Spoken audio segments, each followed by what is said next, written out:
दोस्तों, एक समय की बात है। भगवान गौतम बुद्ध एक गांव में धर्म सभा को संबोधित कर रहे थे।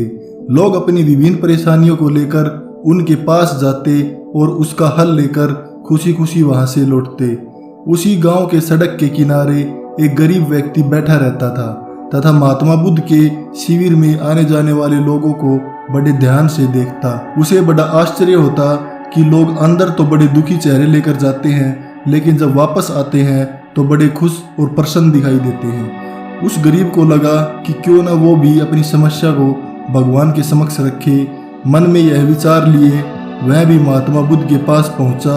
लोग पंक्तिबद्ध खड़े होकर अपनी समस्या को बता रहे थे। जब उसकी बारी आई तो उसने सबसे पहले महात्मा बुद्ध को प्रणाम किया और फिर कहा, भगवान, इस गांव में लगभग सभी लोग खुश और समृद्ध हैं, फिर मैं ही क्यों गरीब हूँ। इस पर महात्मा बुद्ध ने मुस्कुराते हुए कहा, तुम गरीब और निर्धन इसलिए हो क्योंकि तुमने आज तक किसी को कुछ दिया ही नहीं। इस पर वह गरीब व्यक्ति बड़ा हैरान हुआ और बोला, भगवान, मेरे पास भला दूसरों को देने के लिए क्या होगा। मेरा तो स्वयं का गुजारा बहुत मुश्किल से हो पाता है।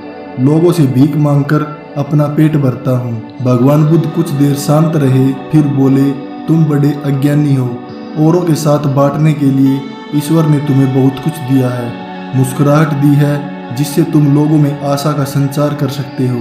मुख दिया है ताकि लोगों से दो मीठे शब्द बोल सकते हो, उनकी प्रशंसा कर सकते हो। दो हाथ दिए हैं, लोगों की मदद कर सकते हो। ईश्वर ने जिसको ये तीन चीज़ें दी हैं वह कभी गरीब और निर्धन हो ही नहीं सकता।